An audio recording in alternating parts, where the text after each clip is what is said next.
माया माया म्हणजे काय हो? जे घडलंच नाही त्याचं तुम्ही चिंतन करता, यालाच माया म्हणतात ना देवाची. नवरा बायकोचं भांडण चाललं, आपल्या पोराला डॉक्टर बनवायचं, बायको म्हणली नाही नाही आपल्या पोराला वकील बनवायचं. नाही म्हणले तुला कळत नाही पोरग डॉक्टर असलं पाहिजे. ती म्हणली तुम्हाला कळत नाही पोरग वकील असलं पाहिजे. डॉक्टर कशाला? तो म्हणला अगं उद्या आपण म्हातारे होणार आहे, म्हातारे झाल्यानंतर सगळं आरोग्य ढासळतं नाही का पालवी बाबा.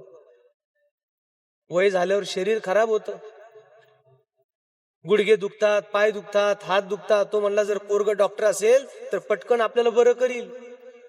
बायको म्हणली तुम्हाला अजिबात कळत नाही पोरग वकील असलं पाहिजे. तो म्हणला वकील कशाला? ती म्हणली आपली शेजारच्यांबरोबर भांडणं आहेत, त्यामुळे एकदा का होईना त्याला कोर्टात घेऊन गेल्याशिवाय राहणार नाही, म्हणून पोरग वकील पाहिजे. जी भांडण जुंपलं महाराज. नाही म्हणले डॉक्टर, नाही म्हणले वकील, नाही डॉक्टर नाही वकील, यांचंच भांडण गेलं कोर्टात. आणि कोर्टात भांडण गेल्यानंतर न्यायाधीशाने व्यवस्थित ऐकलं, म्हणले थांबा थांबा थांबा, तुमचं काय म्हणणं आहे? पोरग डॉक्टर पाहिजे. तुमचं काय म्हणणं आहे? पोरग वकील पाहिजे. आपण असं करू ना म्हणले, तुमच्यापेक्षा तुमच्या पोरालाच विचारू का बाळा तुला नेमकं काय व्हायचंय, कुठे मुलगा तुमचा? त्यांनी सांगितलं जेठ साहेब आम्हाला अजून पोरगच झालं नाही. म्हणजे कोर्टात भांडण कुणी नेलं? झालेल्या पोराने का न झालेल्या? दैवी हेशा गुणमयी मम माया दुरत्यया. या जगातल्या ज्या घडामोडी घडतात याला फार वास्तव समजू नका महाराज. ही सगळी त्याची लीला आहे. त्याला जे जे काही करायचं असतं ते तो करत असतो. त्यामुळे प्रत्येक घटनेचा करता करविता हा ईश्वर आहे, या भावनेत आपण संसारात राहावं. मायेची व्याख्या अशी आहे, जे नाही ते जी दाखवते तिचं नाव माया. या माया सा माया. अजून थोडं सोपं करतो. एक जणाचं नवीन लग्न झालं, मग त्याला असं वाटलं आता गावाकडे राहून काही कामधंदा नाही, संसार केला म्हणजे संसार सुरू झाला म्हणजे आना मागे लागणार आहे, पैसा लागणार आहे, पैशाशिवाय प्रपंच होत नाही. मग काय करावं? तो म्हणला, बायकोला सांगितलं, म्हणले आपण दोघे मुंबईला जाऊ, तिथे काहीतरी एखादी नोकरी कंपनीत काही जॉब वगैरे मी करतो, म्हणजे आपल्याला त्याच्यातून 2 पैसे मिळतील, त्याच्यातून आपला संसार सुरू होईल. ती नवीन बिचारी मुलगी ती म्हणली काही हरकत नाही, तुम्ही जसं म्हणाल तसं. आणि मग 2 जण मुंबईला गेले. मुंबईमध्ये 10 बाय 10ची खोली त्यांनी भाडोत्री केली. त्याच्यातच खाट, त्याच्यातच फ्रीज, त्याच्यातच टीव्ही, त्याच्यातच गॅस वगैरे असा छोटासा संसार त्याचा सुरू झाला. संसार सुरू झाला, तो कंपनी जायचा, बाहेरून यायचा, पत्नी त्याची सेवा करायची. अतिशय चांगले दिवस चालले होते. एके दिवशी पलंगावर पडल्या पडल्या त्याने बायकोला विचारलं, म्हणले काय ग, गावाकडून आपण मुंबईला आलो, मलाही जॉब मिळाला, 2 पैसे मिळतात, त्याच्यातून आपला प्रपंच चाललाय, मुंबई सारखं शहर आहे, काय वाटतं तुला? बायको म्हणली काही नाही, अगदी मी सुखी आहे तुमच्यासोबत, मी समाधानी आहे तुमच्यासोबत. शेवटी हा संसार आहे, तुम्ही ज्या पद्धतीने मला ठेवाल त्याच्यात मी समाधानी, आणि असलंच पाहिजे महाराज. शेवटी संसारात नेहमी मागे बघायचं असतं आणि परमार्थात नेहमी पुढे बघायचं असतं. संसार पुढे बघून होत नाही, संसारात मागे बघावं लागतं. आज आपण कोणत्या स्थितीला आहोत त्याच्यापेक्षा मागे किती दिवस आपले खराब होते ना. पूर्वी सायकलवर फिरावं लागायचं, पूर्वी आपल्याकडे काही व्यवस्था नसायची, 2 वेळेचं खाणं सुद्धा आपल्या नशिबात नसायचं. आज देवाच्या कृपेने आपलं किती चांगलं आहे. आपल्याजवळ 2 व्हीलर आहे, आपल्याजवळ 4 व्हीलर आहे, खायला रोज 2-3 वेळेला आपण चांगले चांगले पक्वान्न खाऊ शकतो. देवाने चांगलं घर दिलं राहायला. काय माणसाने संसारात नेहमी मागे बघत राहावं, म्हणजे माणूस संसारात सुखी राहतो. आणि परमार्थात पुढे बघायचं. मी आता 1 ज्ञानेश्वरीचं पारायण केलंय बघा, काय लोक 108 पारायण करून बसले. मला अजून ज्ञानेश्वरीच माहिती नाही. काही लोक ज्ञानेश्वरी पाठ करून मोकळे झालेत, काहींनी गाथा पाठ केला, काहींनी भगवत प्राप्तीपर्यंत उंची नेली आहे. आपण तर अजून कुठंच परमार्थात नाही. आळंदी माहिती नाही, पंढरपूर माहिती नाही, पैठण माहिती नाही, भगवानगडाची वारी नाही, काही केलं नाही जीवनात. परमार्थात सतत पुढे बघावं आणि संसारात मागे बघावं. त्याची बायको म्हणली काही नाही, इतकी मी खुश आहे संसारात, तुमच्या सोबत आनंदी आहे, समाधानी आहे. मग त्याने पडल्या पडल्या विचारलं बायकोला, म्हणले काय ग, मला असं वाटतं कधी कधी जर भगवान शिवशंकराची आपल्यावर कृपा झालीच आणि त्यांच्या कृपेने जर आपल्याला एखादं लेकरू झालं, एखादा मुलगा झाला, तर ही 10 बाय 10ची खोली, याच्यात छोटा खाट आहे, याच्यावरच आपला सगळा संसार चाललाय.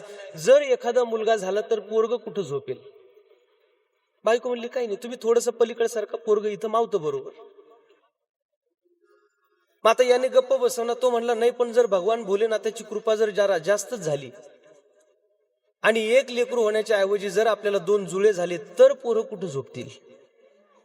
बायको म्हणली काही नाही, तुम्ही अजून थोडस पलीकडे सारखा, दोन्ही पोरं इथं झोपतील. थोडस पलीकडे सारखायला गेला आणि खाटावून खाली पडला. यांनी पाडला तसंच पडला आणि जसा पडला तसा बरगडीच गेली. ऐकता ना तुम्ही सगळे? आता मला विचारायचं आपल्या केकत जळगावच्या लोकांना, बरगडी नेमकी झालेल्या पोरांनी मोडली का न झालेल्या? न झालेल्या पोरांनी मोडली. आता झालेलं पोरग काय काय अवस्था करीन आपली कुणाच ठाऊक महाराज. देवाची लीला, देवाची माया ही अगाध आहे महाराज, सामान्य जीवाच्या क्षमतेच्या पलीकडे आहे. दैवी हेषा गुणमयी मम माया दुरत्यया मामेव य प्रपद्यन्ते मायामेतांतरं. स्वतः परमात्मा गीतेत म्हणतात, माझी माया या जगात चांगल्या चांगल्यानं कळत नाही, अनाकलनीय आहे ती, पण जो मला बसतो त्यालाच कळते, बाकीच्यांना कळत नाही. येथे एकची लीला तरले, जे सर्व भावे मज भजले. बाकीच्यांना नाही कळत माझं कोड कसं आहे. देवाची माया कळत नाही महाराज. अनेकांनी प्रयत्न केला देवाची माया पाहण्याचा. एकदा भगवान कृष्ण परमात्मा यमुनेवर स्नान करण्याकरता गेले. सुदामजी त्यांच्या सोबत होते आणि सुदामजींनी कृष्णाला सांगितलं, देवा मी असं ऐकलंय का तुझी माया फारच अगाध आहे म्हणतात. कशी आहे तुझी माया, मला एकदा बघायची आहे. कृष्णाने सांगितलं, कशाला नादी लागता सुदामजी? नाही म्हणले, बघू द्याच मला तुमची माया. माया नेमकी आहे तरी काय? कशी आहे तुमची माया? ठीक आहे म्हणले, दाखवतो. सुदामजी स्नान करण्याकरता पाण्यात गेले. सुदामजी पाण्यात गेले, पाण्यात बुडी मारली आणि जशी सुदामजींनी पाण्यात बुडी मारली तशी सुदामजी पाण्यात वाहत गेले. इतके दूर वाहत गेले, हजारो किलोमीटरचा प्रवास त्या पाण्यातून त्यांचा झाला. एका समुद्राच्या किनाऱ्यावर येऊन सुदामजी पडले. मी कोण आहे, कुठून आलो, पाण्यात कसा वाहिलो, काही लक्षात नाही. देवाची माया. आणि किनाऱ्यावर येऊन पडले. तुम्ही जसे सगळे कथेला निघालात, त्या गावातले सगळे लोक तिथं सुदामजींच्या जवळ आले आणि सगळ्या गावकऱ्यांनी त्यांना असा घोळका घातला. आणि त्या गावातला एक मोठा हत्ती आला. त्या हत्तीच्या सोंडेत एक पुष्पहार होता आणि सगळ्या गावकऱ्यांनी सुदामजींना उचललं.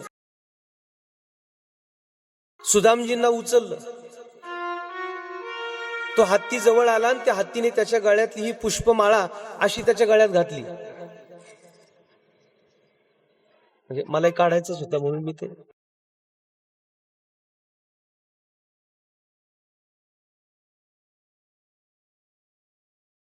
आणि हार गळ्यात पडल्यावर सगळ्या गावकऱ्यांनी सुदामजींना उचललं, जय जयकार केला आणि त्यांना रथात बसवलं. आता सुदामजींना हेच ध्यानात नाही का मी कोण आहे, मी कुठून आलो, कसा आलो, काहीच माहिती नाही. गावकऱ्यांनी मला इथं का उचललं रथात बसवलं काहीच माहिती नाही. त्यांनी गावकऱ्यांना विचारलं, का हो तुम्ही लोक कोण आहात, मला का उचललं या रथावर मला का बसवलं? दादा थोडासा आदळतो वरचा आवाज करण्याचा कमी ठेवा.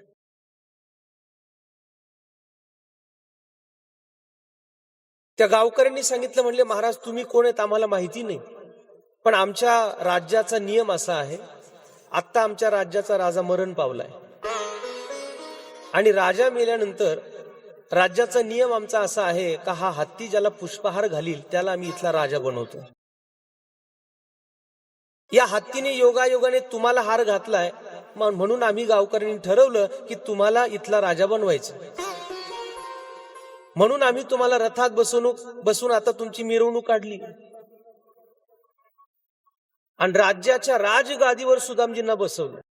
सुदामजी म्हणले खुर्चीसाठी लोक काय काय करतात आणि इथं तर सहजच गादी मिळाली. राजगादीवर स्थानापन्न झाले सुदामजी. दुसरा प्रस्ताव सुदामजींना असा दिला, म्हणले महाराज राजाची राजकन्या उपवर झालेली आहे आणि मंत्रिमंडळात बैठक झाली आणि निर्णय असा घेतला का ही राजकन्या आपल्यालाच द्यायची आहे. सुदामजी म्हणले कलियुगातल्या लोकांना बायको बायको म्हणता म्हणता बायको मिळत नाही. मला एकाने फोन केला, म्हणले महाराज लग्नाला या. मी म्हणलं येतो. सहज मी त्याला विचारलं, म्हणलं दादा वय किती तुमचं? तो मला म्हणला 43. म्हणलं कशाला आता थोड्यासाठी करतो. जुन्या काळात बालविवाह व्हायचे, आता नवरदेवाच्या डोक्याला एकही बाल शिल्लक राहत नाही, तेव्हा विवाह होता. सुदामजी म्हणले इतकं वाईट चित्र समाजात बघायला असताना गादी पण मिळाली आणि बायको पण मिळाली. पण सुदामजींना माहितीच नाही का ही देवाची माया चालू आहे. अनेक वर्षाचा सुखाचा संसार सुदामजींचा चाललेला असताना अचानक एके दिवशी सुदामजींची पत्नी मरण पावली. आता नव्हती मारायला पाहिजे, पण मिली त्याला मी तरी काय करू. आणि सुदामजींची पत्नी वारल्यानंतर सुदामजी मोठ्याने रडायला लागले. देवा, अरे मी काय वाईट केलं होतं कुणाच? एवढी छान गादी मिळाली होती, सगळा संसार फुलला होता, अचानक माझी बायको मिली. रडायला लागले सुदामजी. सगळ्या गावातली लोक जमले, अंत्यविधीची तयारी झाली, अंत्ययात्रा निघाली. सगळा गाव त्या अंत्ययात्रेत सहभागी झाला. नदीच्या किनाऱ्यावर स्मशानभूमी होती. स्मशानभूमीत लाकडं रचलेली होती आणि ही सगळी अंत्ययात्रा तिथं आले. सुदामजी ओक्साओक्सी रडत होते पत्नीच्या विरहात. आणि तेवढ्यात तिथं आल्यानंतर गावकऱ्यांनी पुन्हा एकदा सुदामजींना उचललं. सुदामजी म्हणले थांबा थांबा थांबा, मला का उचललं? गावकरी म्हणले आमच्या राज्याचा नियम असा आहे, हत्ती ज्याला हार घालील त्याला इथलं राजा बनवलं जातं, पण राजाच्या अगोदर जर राजाची बायको राणी मरण पावली तर राणीच्या सरणात राजाला फेकलं जातं. सुदामजी म्हणले आता ठीक आहे, मला एकदा स्नान करून येऊ द्या आणि मग काय करायचं ते करा. आणि सुदामजी पाण्यात गेले. सुदामजींनी स्नान करण्याकरता पाण्यात बुडी मारली आणि जशी सुदामजींनी पाण्यात बुडी मारली वर आले तर भगवान कृष्ण परमात्मा पितांबर नेसत होता. तिथे सरणही नव्हतं, मेलेली बायको पण नव्हती आणि गावातली लोक पण नव्हती. सुदामजींनी कृष्ण परमात्म्याकडे पाहिलं आणि विचारलं, देवा तुम्ही कधी आला? म्हणले तुला सरणात फेकायचं होतं तेव्हा झालं. दैवी हेशा गुणमयी मम माया दुरत्यया. अतिशय दुस्तर असणारी ही माया आहे, चांगल्या चांगल्यांना उल्लंघन तिला करता येत नाही. त्यामुळे नारदजी तुमच्या वाट्याला माझी माया आली. या माया सा माया.